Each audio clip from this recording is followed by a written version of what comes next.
함께 만드는 언론 미디어 합동조합. 여기는 국민TV. 함께 만드는 언론 미디어 합동조합. 여기는 국민TV.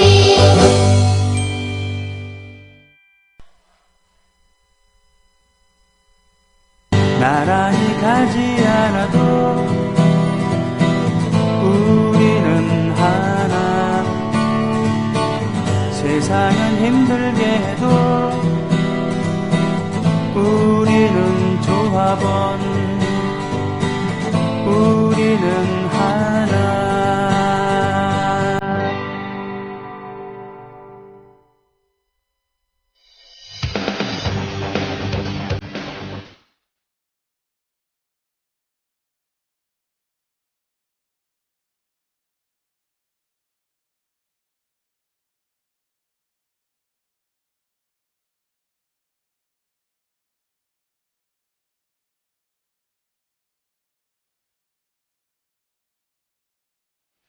최동호의 스포츠당.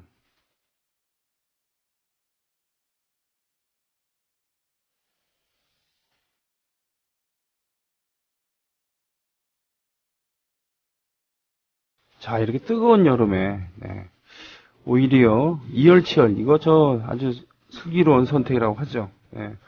저희 어머니께서 요즘에 별로 속이 안 좋으셔서 날씨는 덥고 그래서 차가운 걸 많이 드시더라고요. 근데 속이 점점 안 좋아지니까 저희가 막고 있습니다. 오히려 따뜻한 거 드시라고. 그랬더니 요즘에 갈비탕을 계속 드셔갖고 체중이 드셔갖고 그래서 운동을 원래 하루에 한 번씩만 하셨는데 산책을 아침 저녁 2회로 늘렸습니다. 근데 잘 말을 안 들으시긴 하는데요. 하여튼 우리 집안에 저 근심거리긴 합니다. 여름이 올수록 더울수록 이열치열의 그런 지혜. 땀을 한번 흘리고 나면 또 시원해지잖아요. 그렇죠?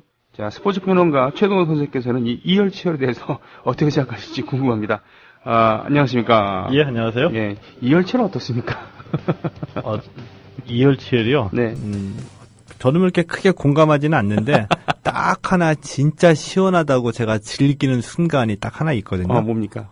제가 땀이 많이 납니다. 예. 그래서 제가 뭐 특별히 하는 운동은 없고 헬스장 가가지고 운동을 한 2시간 정도 하거든요. 네. 땀이 많이 나서 다 젖어요. 네. 그리고 난 다음에 찬물로 샤워할 때 그때는 정말 시원하고 상쾌하구나 이런 느낌이 참 들어요. 그러면 하루에 그냥 별일 없으면 2시간씩 이제 일주일에 한 3일이나 3회나 4회 정도 가죠. 약속 없고 이럴 때에. 그러고 보니까 사실 저도 일주일에 3회 이상은 항상 자전거? 운동을 하고 그랬었는데 그 안 한 지가 꽤 됐습니다. 그러시구나. 네. 이제 좀 이게 다 이게 작용과 반작용이에요. 안 하시다가 배가 너무 나와서 도저히 안 되겠다. 이런 게 느낌이 오면 또 하게 되고. 그보다는 근육량이 자꾸 빠지니까 그래도 좀 한창 운동하고 그래서 어깨도 좀 넓어 보이고 당당한 느낌이었는데 이제는 몸무게는 비슷한 것 같은데 쓸데없는데 몸이 많이 나가고 근육이 빠지니까 좀 초라해 보이는 거 있죠. 그렇죠. 근데 저는 살 빠질 때 얼굴부터 확 빠져가지고 사람들이 병이 있나 안 돼 보인다 이런 얘기 가끔가다 해서 참. 그래서 어떤 분들 같은 경우는 얼굴이 제일 나중에 얼굴 그 살 빠진 분들도 계시잖아요. 그래요? 네. 아주 그 특이한 케이스인데. 그런 부분 참 억울하겠죠. 어떻게 보면은.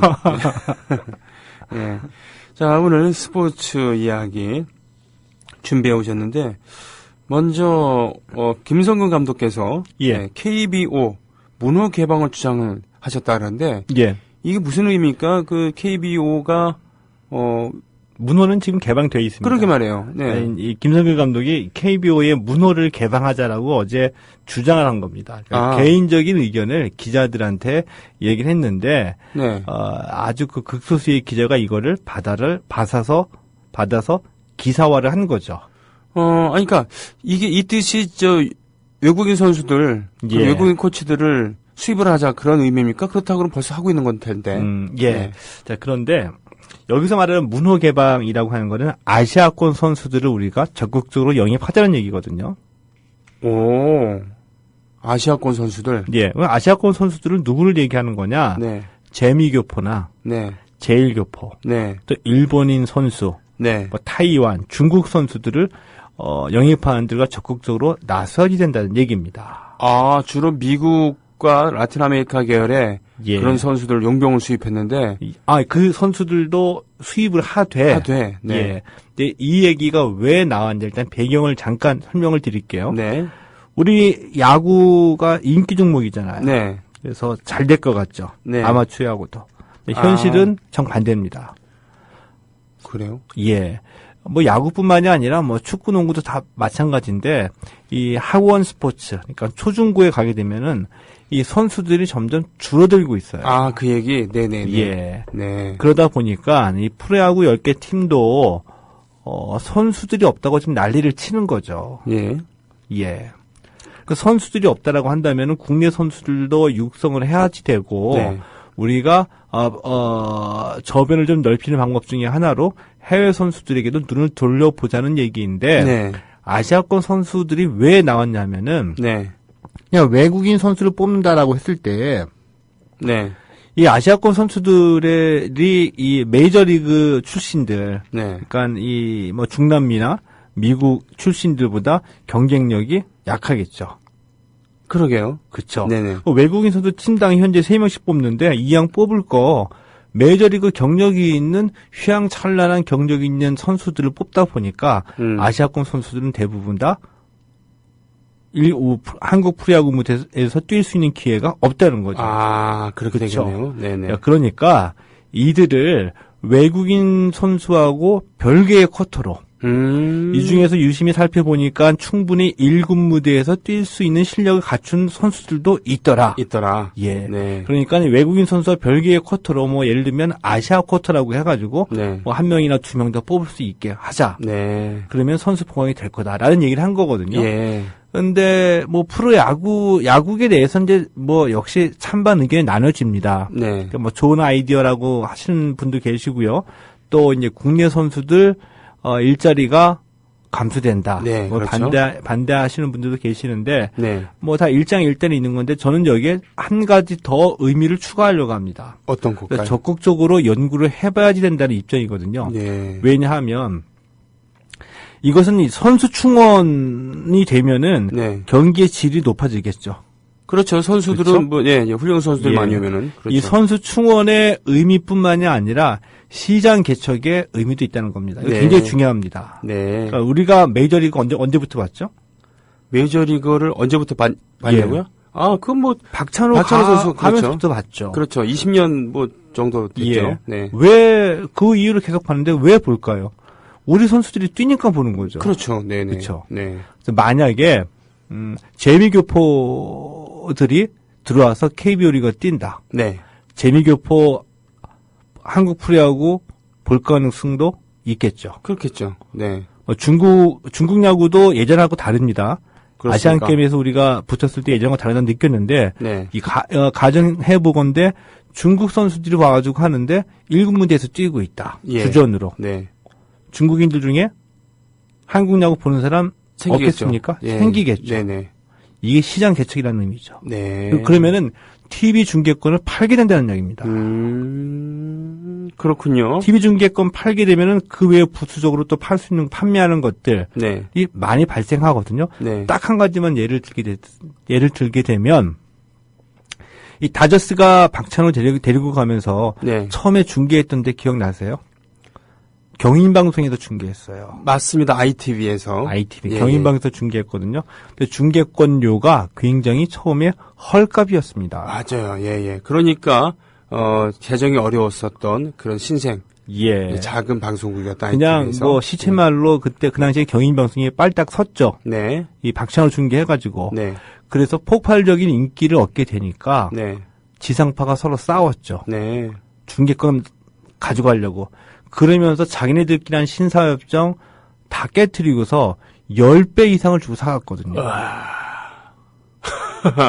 예. 그리고 그 당시에 또 유행했던 이 입식 타격기 K1이라고 격투기가 있었어요. 예, 그렇습니다. 그렇죠? 네, 예. 일본에서 만들어낸 거거든요. 그렇죠. UFC라고 미국 중심의 격투기에 경쟁하기 위해서 일본 중심의 이제 K1이라고 이제 격투기 만들어놨는데. 그렇죠. 극진가라드에서 파문당한. 예. 그런, 아시와라라는 사람이. 제가 그 자료조사를 지금 네. 보고 들어오지 않아서 정확하게 연도수는 기억이 나지는 않는데. 네. 2003년, 4년쯤에 K1이 국내 방송사들을 쫓아다니면서 뭐라고 했냐면은. 네. 제발 좀 방송 좀 해달라.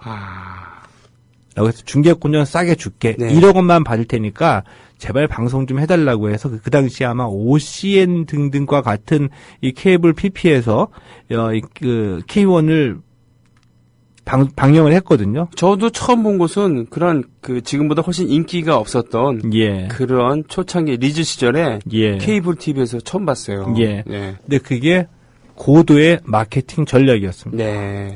그리고 난 다음에 K1에서 어떻게 했냐면은 우리나라 씨름 선수들을 데리고 갔죠. 예. 데리고 가서 데뷔를 시킨 겁니다. 그래요. 이태원 장사가 가서 이태원 예. 처참하게 깨지고 오긴 했습니다만. 이태원 이후에 또 등장을 했죠. 네.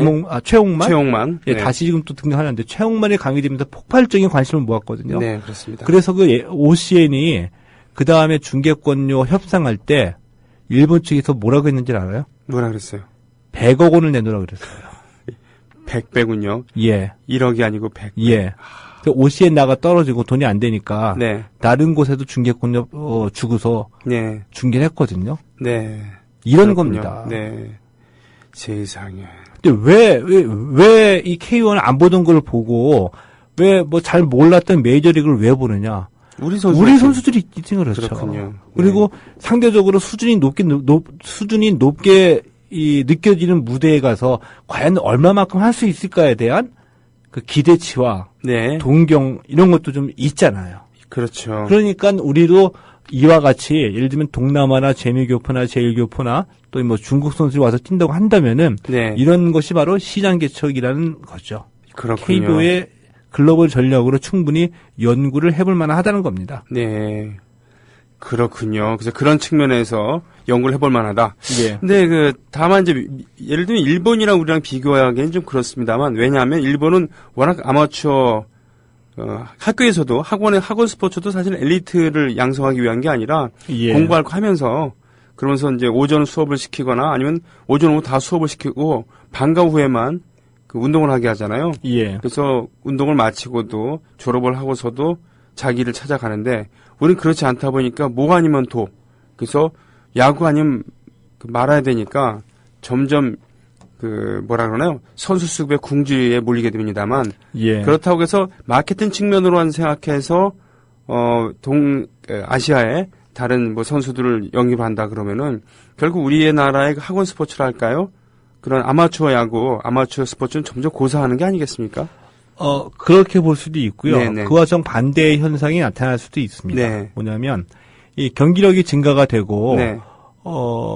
사이즈가 더 커지죠. 마켓 사이즈가. 네. 예를 들면 돈을 더 많이 벌게 되고 네. 그러니까 이 중계권도 팔고 해외에 네. 하다 보면 경쟁력 자체가 생기기 때문에 네. 그 경쟁력을 바탕으로 해서 또 다른 팀이 생길 수도 있겠죠. 아하. 그 구단에서 실력으로 승부를 볼 수가 있겠구나 판단이 들면 또 다른 팀도 생기고 2군에다가 더 투자가 활발하게 이루어지겠죠. 이게 지금 메이저리그가 여태까지 걸어온 역사이거든요. 그러니까 파이가 더 커질 수 있다라는 얘기군요. 예. 네, 예. 그렇군요.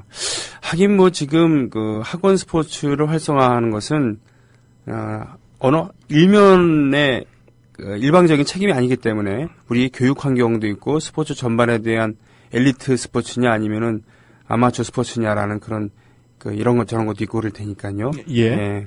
다만 김성근 감독의 KBO 요거를 문호를 개방해야 된다라는 것은 이런 측면도 있다. 당장의 경기력을 올릴 수 있는 그런 것도 있지만 먼 장래를 봐서 이 시장 파이를 확대시키는 그런 측면 있다라는 점을 지금 강조해 주신 거군요. 그렇죠. 예, 알겠습니다. 역시 어떤 감독이 얘기를 하느냐에 따라서 참 파장은 좀 잘못 예, 정말 그렇군요. 다르구나라는 그런 다른 분이 말씀했으면 이 얘기 나오지도 않았을 수도 있었을 겁니다. 그렇군요. 예, 알겠습니다. 그렇게 해서 김성근 감독의 KBO 문호 개방 주장 얘기를 마쳤고요.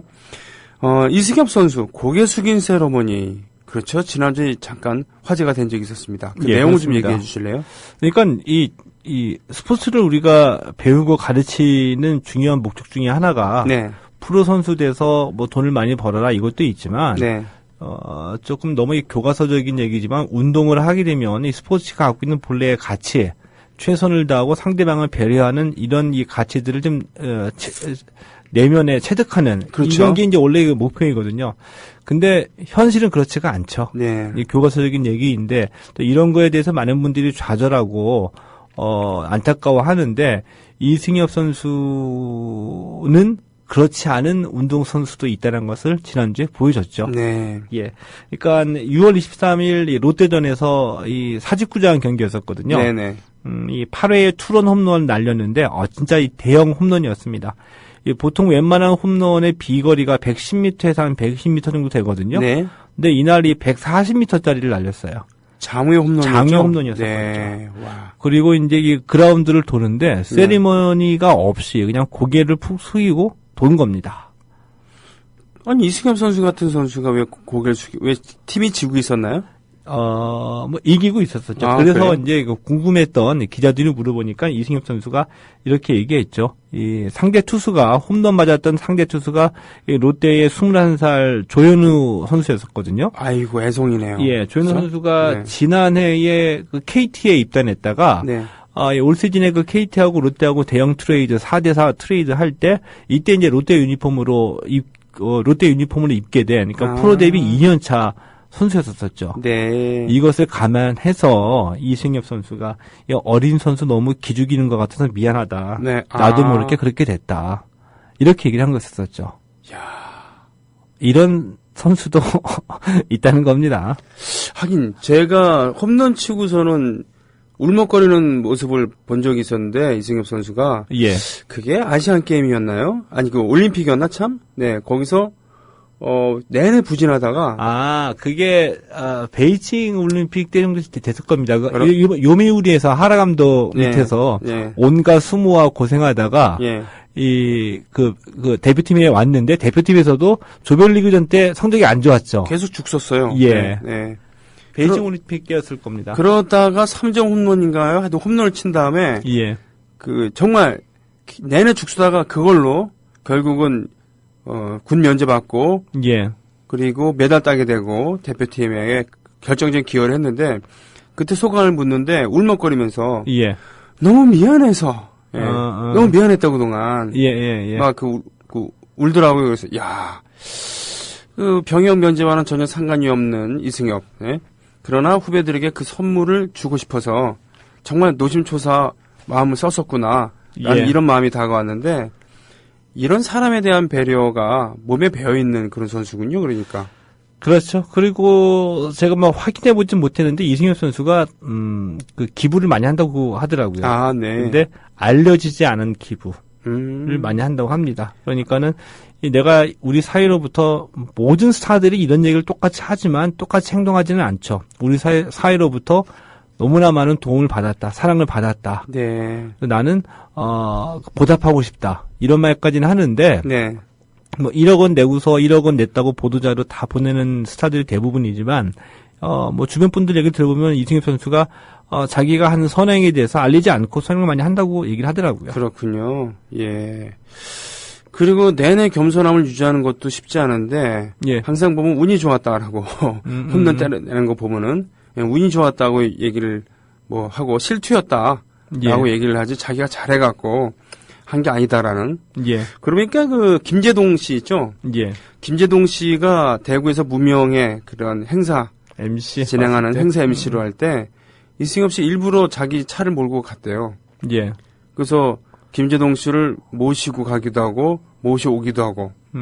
그러니까 네가 그 무명이라고 기죽지 말아라. 내가 이렇게 에스코트 함으로써 예. 위상을 자연스럽게 올려줄 수 있는 그런 거 되니까 예. 자연스럽게 했다 그러더라고요. 예. 네, 그래서 김재동 씨가 그 점에서 매우 고맙게 생각하고 그러니까 이승엽이 일본에서 부진하거나 그럴 때도 비행기 타고 날아가서 응원하기도 하고 예. 뭐 그런 우정이 뭐 있겠습니다만 그래요. 지금은 대선수가 돼서 그 대선수의 한마디 몸짓 하나하나가 큰 의미를 후배들한테 줄 텐데 자기 팀도 아닌 상대 팀에 그것도 아직 지금 겨우 시작하는 예. 그런 햇병아리 같은 21살짜리 투수에게 기죽지 마라.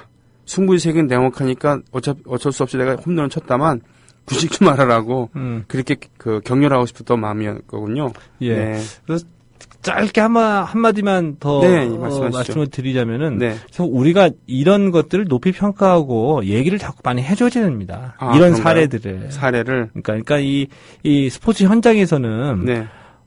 좋은 얘기들이니까 스포츠를 통해서 배울 수 있는 가치들 이런 거 다 신경 안 쓰죠. 일단 이겨야지 되니까 좋은 네. 학교 가고 프로 가기 위해서 그러다 보니 수단과 방법을 가지 말고 이기는 것이 선이 되고 이제 그런 교육이 이루어지고 있는데 그것이 다가 아니라 진짜 이겨서 존경받고 인정받을 수 있는 승리자가 되는 게 어떤 건지 이승엽 선수 이런 사례들을 우리가 자꾸 얘기해주고 이런 선수들을 더 높게 평가를 해줘야지. 네. 그래야지 스포츠 현장의 분위기가 선수들도 자꾸 이승엽 선수를 바라보게 된다는 거죠.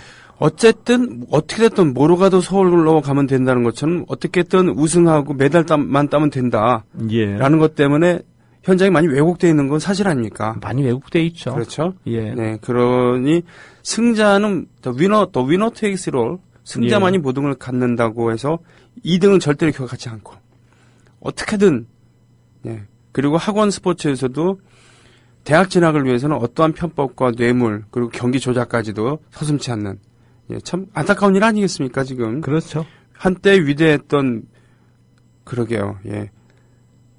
지금은 안타까움을 넘어서 그게 그런 식이었던 또 위너 테이크스 올이 네. 당연한 듯한 당연시 되어지는 분위기까지 왔죠.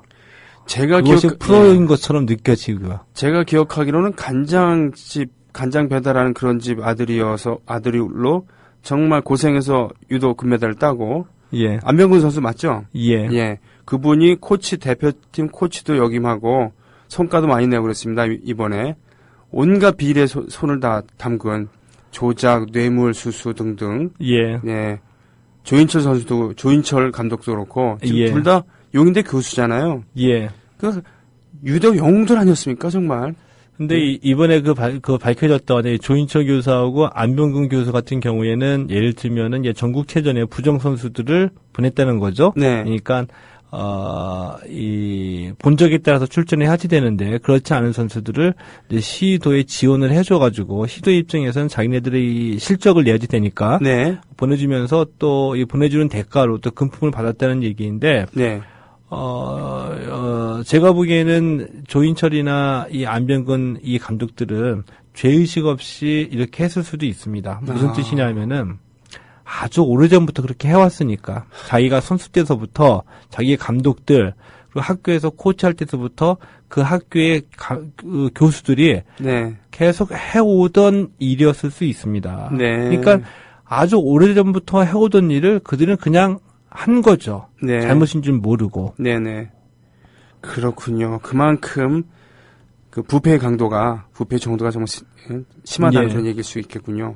예. 자, 이런 시점에서 대스타라서 누릴 걸 다 누리고 지금도 아직도 현재 진행형인 그런 대선수가 그런 보여줬던 그 스포츠맨십 이런 것은 단순히 스포츠만을 위한 게 아니라 인생을 살아가는 데 있어갖고 어떤 자세로 살아가야 되는가를 보여주는 그런 참 소중한 거라고 생각을 합니다. 그 선수의 스타일을 좋아하던 안 좋아하던 말이죠. 예, 그렇죠. 네. 알겠습니다. 이승엽 선수에 대한 이야기였습니다. 자, 이번에 세 번째로 준비해 오신 그런 소식은 보자. 이거 어딨어? 여기 있구나. 예. 그래요. 청양군청에 에루페 선수가 입단했다는 얘기인데 예. 그렇죠? 귀화 전에 한번 얘기한 적이 있었죠? 그렇죠. 예, 내용을 좀 얘기해 주시죠. 이 에루페라는 이 케냐의 마라토너가 귀화를 준비하고 있다라고 이제 간단하게 말씀을 드렸는데 네네. 드디어 이 에루페 선수가 이 충남 천양군청에 입단을 했습니다. 청양군. 네. 예. 연봉 6천만 원이고요. 이 천양군청 선수로 이제 뛰게 되는 거죠. 이 귀화를 위해서 이제 한국 이름도 한국을 위해서 달린다라는 뜻으로 오한주라고 이름을 졌습니다. 오한주 에루페. 예. 예. 그렇군요. 이 에르페가 어떤 선수냐 하면은, 그러니까 세계 최정상급 선수는 아니고요. 네. 정상급 선수라고 볼 수가 있습니다. 네. 이 국내에서 열렸던 마라톤 대회 모두 4차례 출전했는데 4차례 다 모두 우승을 차지했고요. 예. 이 4차례 우승을 차지했던 대회에서 최고 기록은 2시간 5분 37초를 기록하고 있거든요.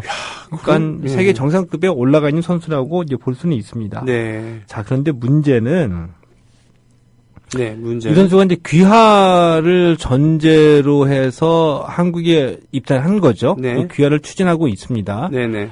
그런데 이 내년에 올림픽이 있잖아요. 올림픽 있죠. 예, 그래서 내년에 올림픽 시켜야 되냐 말아야 되냐, 태극마크를 달아줘야 되냐 말아야지 되냐, 이것이 이제 논란이 되고 있거든요.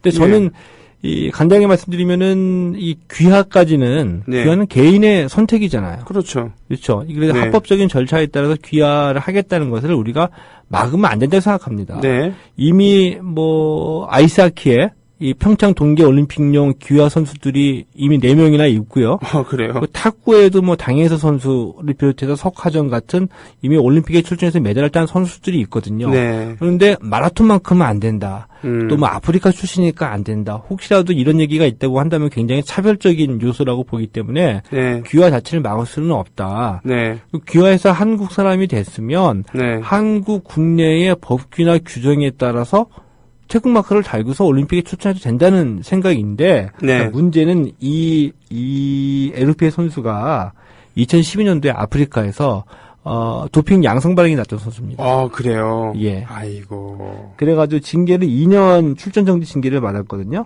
네. 그래서 올해 초에 징계가 해지가 됐어요. 네. 근데 박태원 선수 18개월 자격정지 징계 받았죠. 18개월 끝나고 난 다음에 올림픽에 출전할 수 없다는 거 알고 계시죠? 네. 왜? 대한체육회에 규정이 있습니다. 그렇군요. 이 도핑으로 징계를 받은 선수는 도핑 징계가 해지된 이후로부터 3년 동안 국가대표로 선발하지 않는다.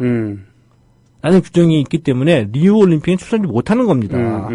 근데 이 육상계 내외에서는 태극마크를 달아줘야 된다, 안 달아줘야 된다. 이 논란이 벌써부터 일고 있어요. 그렇군요. 저는 이거 말이 안 되는 웃기는 처사라고 보거든요. 아, 예. 귀화 논란은 의미가 없다고 봅니다. 귀화를 왜 막을 권리는 없다고 봅니다. 그렇죠. 개인 선택이기 때문에. 그럼요. 네네. 근데 태극마크를 달고서 출전하는 것이 목표이고 마라톤계에서는 예를 들어서 육상연맹에서는 내년에 마라톤 금메달을 목표로 한 어떤 뭐 이 기화다라고 하더라도 어떻게 귀화를 시켜서 체육회 규정까지 바꿔가거나 특혜까지 줘가지고 내년에 당장 내보낼 수가 있냐 이 얘기입니다. 그렇죠. 이런 거는 너무 근시안적으로 생각하는 거 아닌가 싶은데요. 그렇죠. 네. 당연히 에르페 선수도 본인이 얘기했던 대로 한국에서 몇 번 와서 대회에 참가를 하다 보니 한국이 주어졌다. 그리고 이 경제적인 혜택까지 누리면서 할 수 있는 환경이 된다고 한다면 한국에서 선수로 뛰고 올림픽 나가서 출전해서 금메달 따고 싶다. 당연히 이런 욕심이 있을 수 있다고 봅니다. 그렇다고 한다면 법적인 절차에 따라서 합법적으로 귀화하고 그다음에 대한체육회 규정에 3년 유예 기간이 있으면 그 기간 동안에는 그냥 국내 대회에 출전하면 되는 거 아닙니까? 그리고 3년 유예 기간 끝나고 난 다음에 자격이 되면 또 자연스럽게 리우가 아니라 도쿄올림픽에 출전하면 되는 거고요. 그렇죠? 그렇죠. 예. 이게 자연스러운 거고 이게 순수한 의미의 귀화이지. 대한체육회 지금 규정이 버젓이 살아있는데 이것을 바꾸거나 특혜를 줘서 당장 리우 내년에 내보내겠다. 이것은 정말 본말이 전도가 된 올림픽 금메달 지상주의라고 볼 수가 있는 거죠. 저도 그렇게 생각합니다. 즉 뭐냐면 이게 바로 전형적인 70년대 스타일이다. 그렇죠. 네, 어떻게든 목표만 이루면 된다. 심지어는 수출 있잖아요.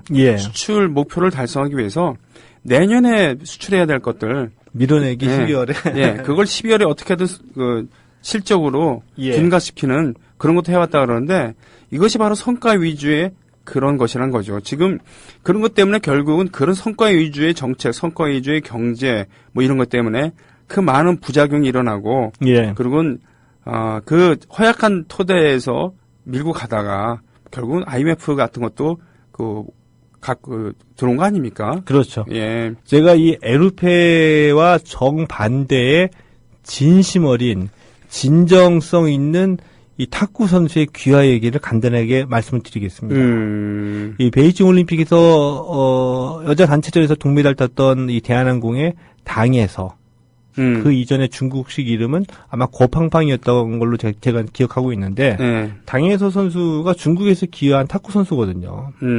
국가대표로 선발이 돼서 2008 베이징 올림픽에서 동메달을 따냈습니다. 네. 그 동메달 따내고서 눈이 퉁퉁 부을 정도로 눈물을 엄청나게 울었죠. 그렇군요. 그 눈물의 의미 저는 이해가 갔습니다. 뭐냐면은 이 당에서 선수가 한국의 첫 발을 내딛게 된 게 2000년이었었어요. 2000년이 어떻게 왔냐 하면은 대한항공 탁구팀이 있거든요. 네. 대한항공 탁구팀에서 훈련 파트너로 데리고 온 겁니다. 네. 근데 이 당에서 선수가 이렇게 훈련 파트너로 모을 만큼 실력이 없는 선수가 아니었었고 네. 중국의 청소년 대표 출신이었었거든요. 네. 국가대표까지 나갈 수 있는 선수였었는데 우리나라 양궁처럼 하늘의 별따기다 보니까 올림픽 메달보다 이 대표 선수로 선발되는 것이 거기서 이제 이 눈을 돌려서 한국에 오게 된 것이었었죠. 그게 2000년이었습니다.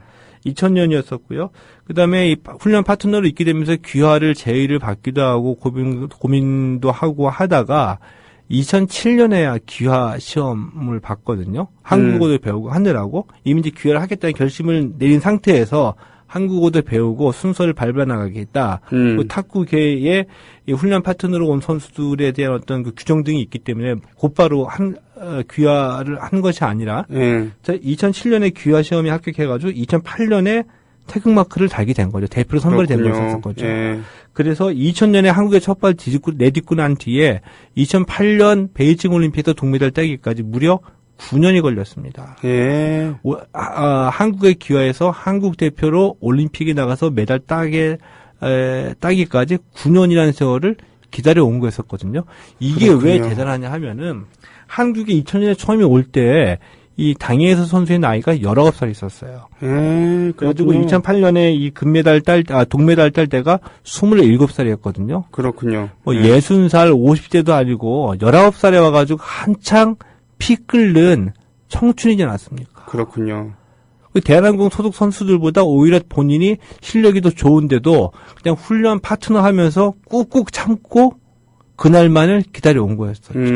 그렇게 9년을 기다리고 난 다음에 27살 때 2008년에 베이징 가서 동메달을 따가지고 온 겁니다. 그렇군요. 이게 진정성이고 그리고 귀화하겠다고 해서 순서를 밟아나가는 규정을 지키고 밟아나가는 거 아닙니까? 그렇죠. 그렇죠. 네, 에르페아는 분명히 비교가 대지되겠죠. 그렇군요. 근데 그리고 에르페의 이 대리인 역할을 하시는 분이 계시거든요. 오창석 이 백석대학교 스포츠과학부 교수인데 네네네. 이분이 이제 에르페와 인연을 맺어가지고 이제 귀화를 시키냐 장본인인데 그렇게 하셨는데 이제 이 아프리카 케냐에서 이분이 이제 그 마라톤 훈련 캠프를 하다가 이 에르페를 만난 겁니다. 예. 나중에 에르페를 한국에 귀화를 시키겠다고 해서 모든 이제 준비를 다 진행했던 대리인인데 이분은 귀화도 문제도 없고 대표 선발도 문제가 없다 규정상 그리고 귀화를 시키겠다 이게 너무 쉽게 말씀하시는데 그 부분에는 전혀 공감을 못해요. 그렇군요. 예, 그렇군요. 금메달이면 다 된다. 그렇습니다. 예. 이 대한체육회 규정 아무것도 아닙니까? 일본 같은 경우에 어떻게든 한국을 이겨보겠다. 그리고 아시아의 맹주가 되어보겠다. 그래서 J리그도 꼼꼼히 준비를 했었습니다만, 또, 산토스, 또 로페스, 이런 선수들을, 올림픽, 그러니까 월드컵 때, 귀화를 시킨 적이 있었죠. 그렇다고 해서 그들이 보면서, 대단하다는 생각을 했었습니다만, 무리하면서까지 이렇게 한 건가, 했었다는 얘기는 못 들었습니다만, 항상 뭔가 무리를 하게 되면은, 예를 들면 에우로페 선수가 다음에 뛰는 걸 전제 조건으로 암묵적으로 귀화에 동의했다. 그러면 다음에 못 뛴다 그러면 또 어떤 사단이 벌어질까요? 예를 들자면 이런 경우도 있지 않습니까? 반작용이 있겠죠. 네. 예.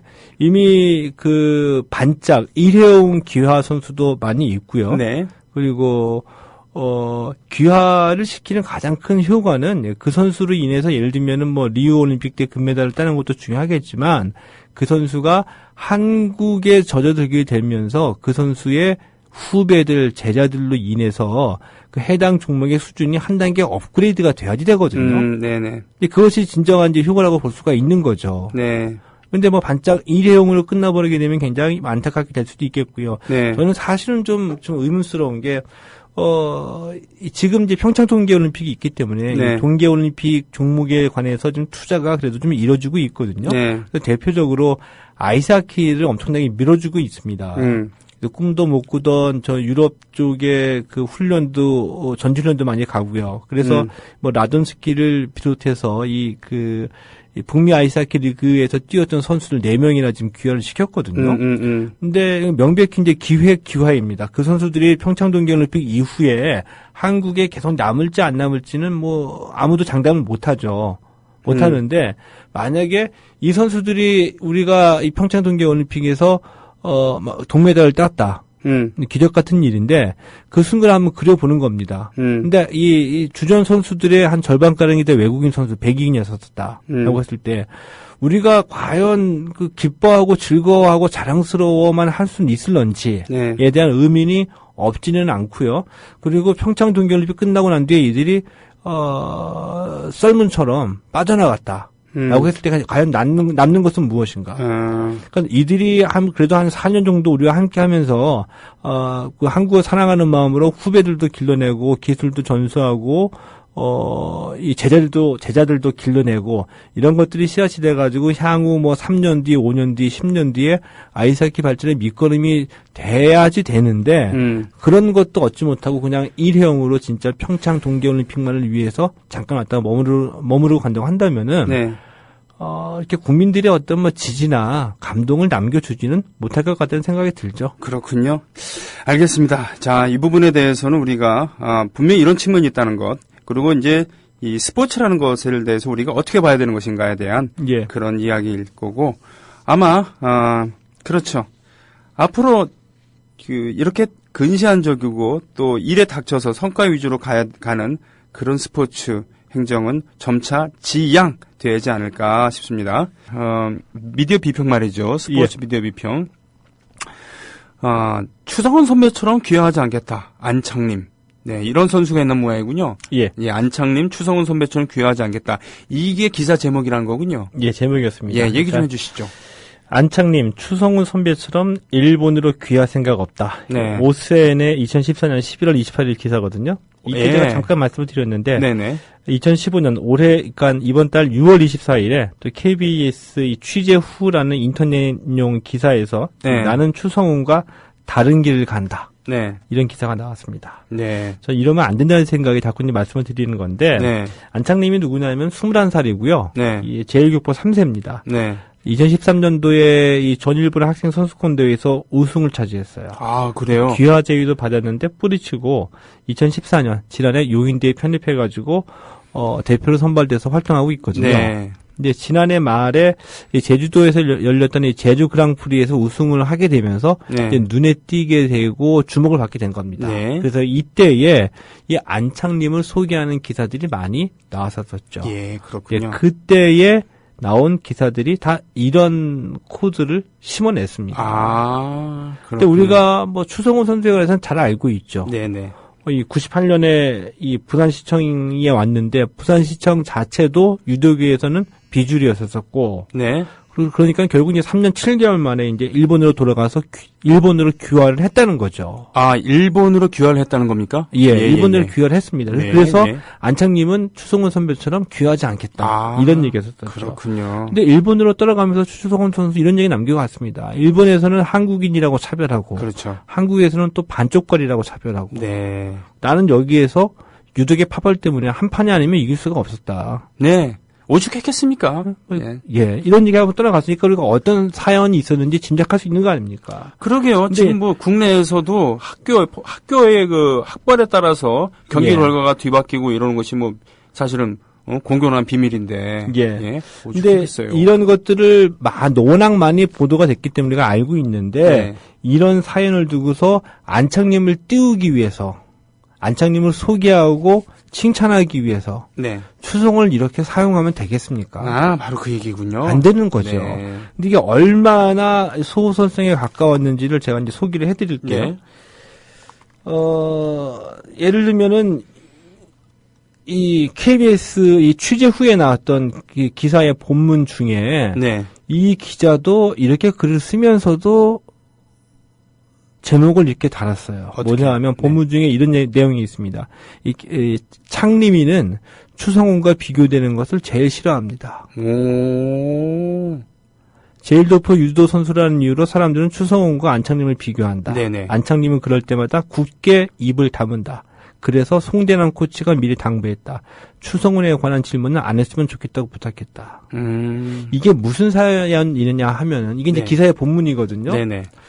저는 이 세상에서 추성훈을 가장 잘 이해할 수 있는 사람이 안창림이라고 봅니다. 같은 선수 입장으로. 같은 선수가 네. 같은 길을 걸었으니까. 그렇죠. 일본에서 유도를 잘했고 귀화지 왔지만 나는 한국인이다라는 생각에 한국으로 가겠다 해서 여기까지는 다 똑같은 거 아닙니까? 네. 근데 그러나 안창림 보러 네. 추성훈을 아느냐? 추성훈은 귀화했는데 너는 어떻게 할 거냐? 음. 이런 식의 질문을 하는 것이 이게 인간적인가요? 그러게 말입니다. 이게 무슨 뭐 사상 고백하려는 것도 아니고 네. 양심 검증하는 것도 아니고 너 귀화할 거냐 안 거냐 이런 간접적인 질문이잖아요. 네. 그 안창림의 심정으로 봤을 때는 얼마나 그런 얘기가 듣기가 싫겠습니까? 예. 즉 계속 물어본다는 거죠. 취재할 때. 네.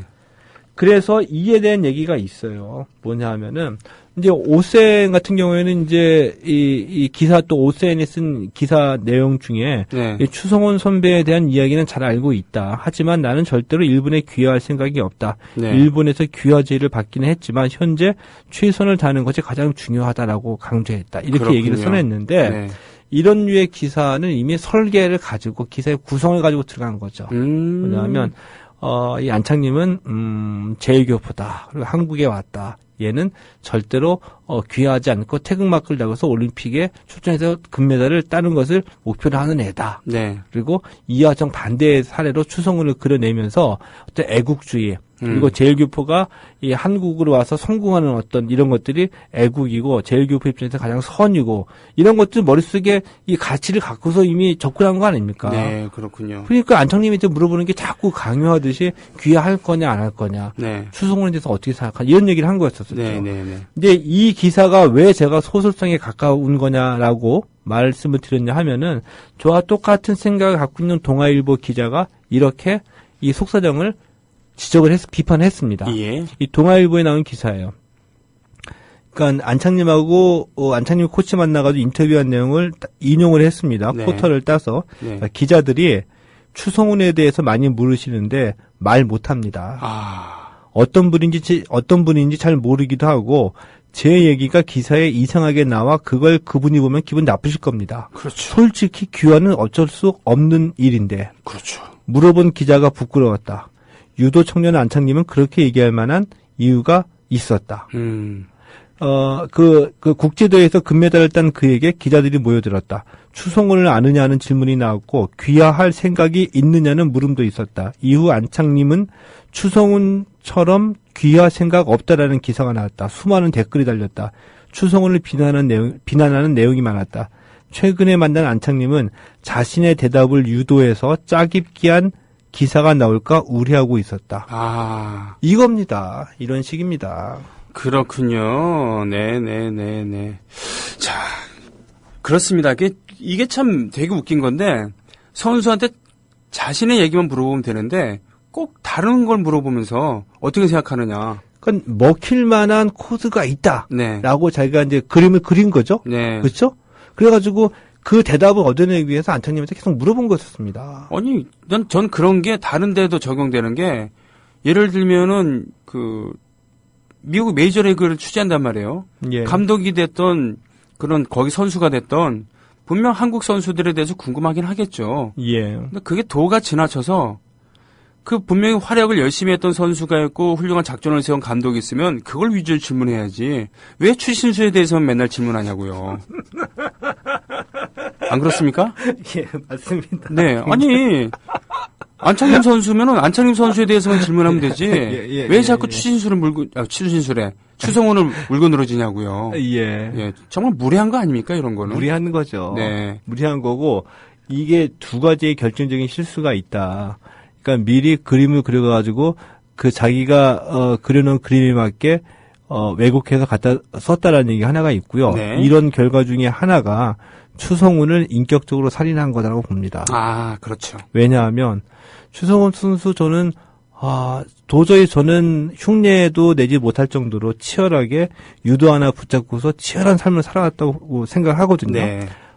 여러 차례 나는 한국인이기도 하고 일본인이기도 하다. 네. 시상대에서 이 일장기하고 태극기가 같이 올라갈 때 나는 아무것도 바라보지 못하고 가운데만 바라봤다.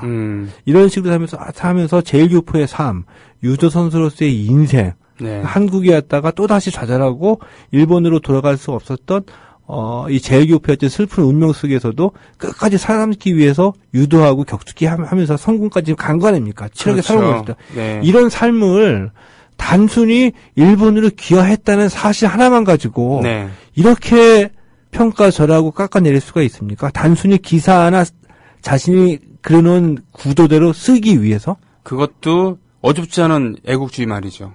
그렇죠. 네. 그 얘기를 제가 하고 싶은 거죠. 네.